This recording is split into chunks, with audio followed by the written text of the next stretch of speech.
We've spoken a lot on this podcast about coming back to riding as an adult who maybe hasn't been riding for a while.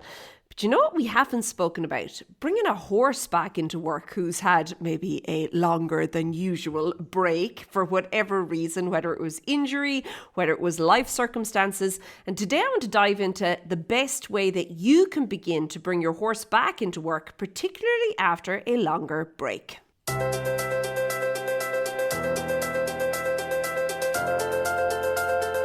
Hey there, and welcome to the Daily Strides podcast. My name is Lorna Leeson. I'm an equestrian trainer and coach, and I help riders who are working alone without a trainer or coach get more out of their sessions, if you want, with their horse, and also get them back in the saddle after a break as well. Okay, so as I said, we've spent a lot of time about returning to riding as a rider. Okay, but what about the horse? Because so many of the riders I work with, their horse is also returning to riding, okay? So you have this combination, horse and rider, long time out of the saddle, now we're getting back into it again. And today I want to talk about how you can safely and effectively bring your horse back into work after a break. And I'm also going to just preface this by saying we explored all of this inside of Connection for July. Connection, of course, is my online membership for equestrians, and I actually created a 6-week plan in there with audio horse riding lessons, the whole lot. So that's all available if you join Connection. It is in there, and this is regardless of whenever you join, it will be in there. But I do think it's an important topic to discuss because there can be a tendency to either feel so excited about it that you rush into it, or to feel quite overwhelmed about it as well. And I think that if we want to bring them back into work in a way that is going to be fair on them and long term to help them to remain sound and to help them remain healthy and happy, I do think it's worth taking the time to plan this out. So first and foremost, slow and steady wins the race. Now, there is this temptation to dive in and just to start riding like full steam ahead and get on your horse after maybe 4 years. And it feels so good. You're in the walk and it's like, this is brilliant. Like, why did I ever stop doing this? How did I not make time for this in my life? And then you're like, you know what? I'll just try trot. Oh, jeekers. The canter. Tempting. Okay. But you know what? That is really and truly not in your horse's best interest. And again, especially for all the reasons I've just said, like long-term soundness, longevity, even just their training in general. Okay. You want to really embrace the whole concept of patience when it comes to bringing your horse back into work, especially if it's coming back after an illness or an injury, okay? And you want to give your horse the time and the opportunity to get back to where they were before the break. We can often be quite inspired, especially that first few rides where we're thinking like, oh, I remember this feels so good. And I remember when we used to do X, Y, and Z together. Yeah, that was then. This is now. They are different, okay? And it's really important that you kind of make peace with that and that you also begin to kind of start out with lots of slow and steady work. Ideally road work, okay? You could use, just hacking on the roads. Kind of hard, if you could think hard, flat surfaces in walk. Start out with 20 minutes a day for maybe, a couple of days, and you can build it up to 30 minutes a day. But you're in walk. You're doing a lot of this in walk, okay? Now, again, if I talk just about the program that I created inside of Connection, in there I give you exercises to do in the walk. So it's not just like, oh, we're just walking, endless miles of walking. No, you've actually got stuff to do. But you can do that for yourself, for you and your horse as well. So it's important just to think about, what could I do in walk, road work, that's not going to be too taxing on my horse? Bearing in mind, my horse has been off for quite a period of time. We're probably lacking in all of the areas of training. And what can I do to begin to help my horse with that, okay? I think that that's really, really important for your horse. Now, the second thing that I would suggest is to begin incorporating groundwork into your plan as well. And of course, groundwork is a fantastic tool for, first of all, I think the partnership between you and your horse, like the bond, if you want, okay? It helps to reestablish it, okay? And I also think it can really help to begin to tune up the aids a little bit, even though it's groundwork. But again, I teach groundwork in a way that you then can transfer it across to being in the saddle. I think that that's important. But that you're using this as a way to, as I said, fine-tune things to begin, I suppose, developing or redeveloping responsiveness, kind of setting out or putting down the expectations that you have for your horse, because sometimes they can be lost, okay? So I do think that that's really important to work on the groundwork. And I also think groundwork helps you to build confidence in yourself and also your horse to build confidence in you as well, okay? And when you're working with the groundwork, it kind of allows the two of you this time to, I don't know, just reestablish the rules for the partnership again. And that can be really important. You know, it's these smaller boundaries that we often see as being not all that important, but at the end of the day, they're actually holding it all together. And we can begin redefining those boundaries again, using intentional groundwork in a way that's going to transfer across to being in the saddle. And then, of course, groundwork is also brilliant to increase the suppleness and the flexibility, the balance, and of course, the overall strength. And this is particularly when the stamina would not be there. Okay, so remember, your horse is not fit. There's no real stamina there, but with groundwork, and bearing in mind that you're usually in walk and groundwork, you get to really work on these more foundational elements. As I said, the suppleness, the flexibility, the balance, all of that, which all, when worked on correctly, lead to developing strength.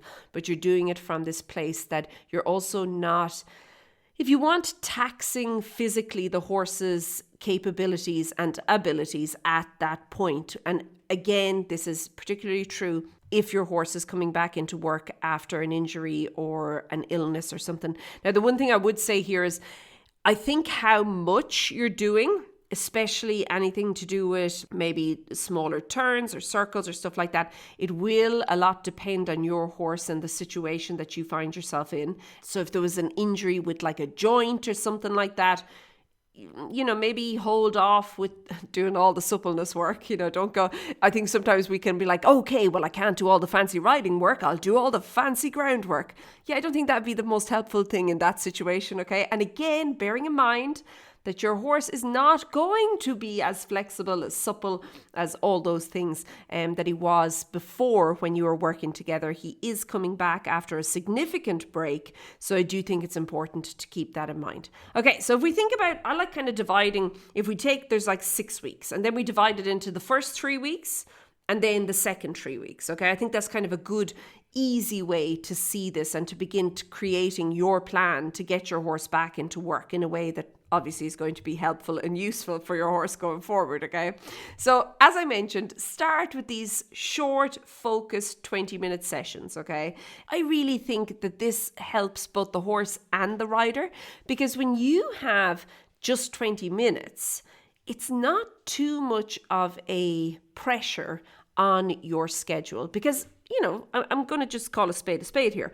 You probably have not been riding for quite a while either if you're bringing your horse back into work. Now, I do understand sometimes you have other horses, so you have, but even just fitting your horse in with the other horses, it can put a little bit of pressure on a schedule that you've now established, and a schedule that did not include this horse coming into it, okay? But now you're bringing this horse, you're adding this horse into the schedule. So obviously something else has got to give. You've got to take time from something else you're doing. And I think that when the sessions are short, 20 minutes, it's enough that you can fit the horse in without it feeling like this is just not going to work. And what it does is you get to build that, if you want a little bit of momentum or a little bit of a rhythm to what you're doing with your horse regarding your schedule. Now I'm talking just solely about, so that when you need to begin devoting a little bit more time, you're actually in that frame of mind, and you've kind of started small, and slowly but surely you're inching a couple of minutes here and a couple of minutes there, and lo and behold, you look around, you'd be like, jeepers, there's an hour 4 days a week that I can use now, or whatever the case is, okay? But start slow, 20 minutes, and then you want to build up. Now, and I also, as I've mentioned, I'm of the opinion that these kind of short, easy, almost like relaxing, if you want, for the first part, hacks or trails on, if we could, kind of flat, hardish surfaces, that would be the best for what you're doing in this time with your horse, okay? So you want to spend at the beginning, as I said, almost all your time in walk. And then I would say, like, as you're getting into the middle of maybe the second week, you could begin introducing a little bit of trot. And then you could also begin to lengthen the time, like 20 minutes to 30 minutes to 45 minutes even. And then again, the trotting is just short and sweet and to the point, and it's sprinkled through the work. You don't spend like 10 minutes in trot on the first day, okay? We're not doing that.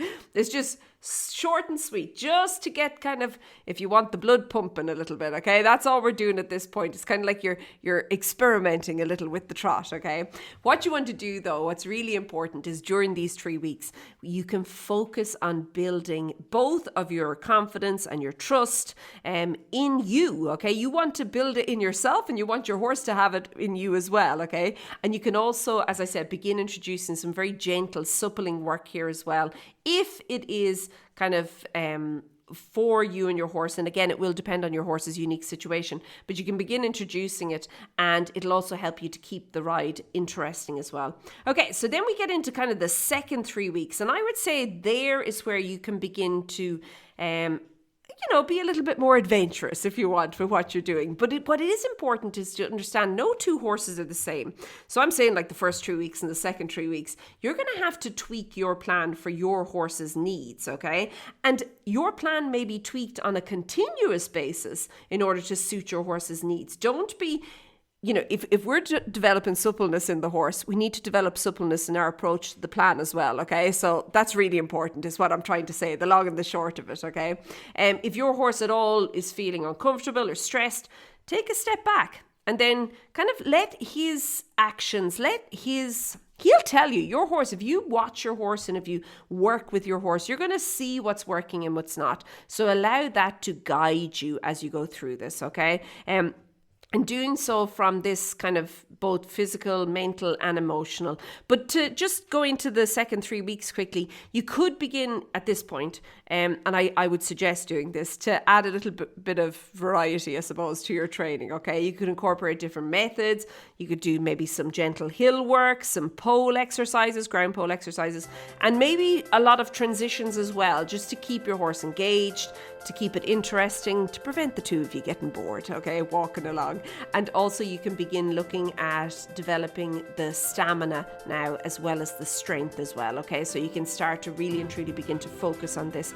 I think what's really important, and kind of to round this out, is that you do have to be responsible. Every single horse is different, and how long it's going to take your horse to come back into work will depend on you and your horse's unique set of circumstances.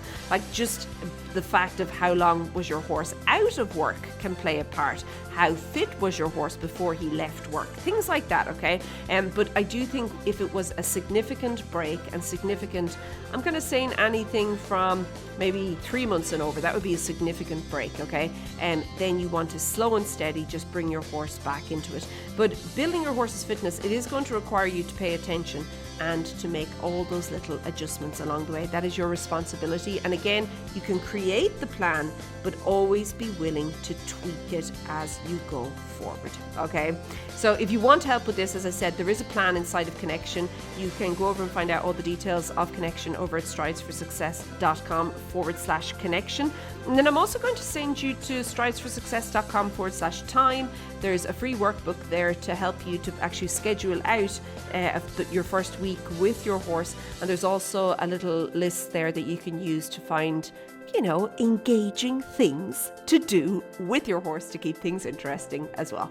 Okay, I'm going to leave it at that. Have a super day. Keep well, and I'll chat to you soon. Be good. Bye.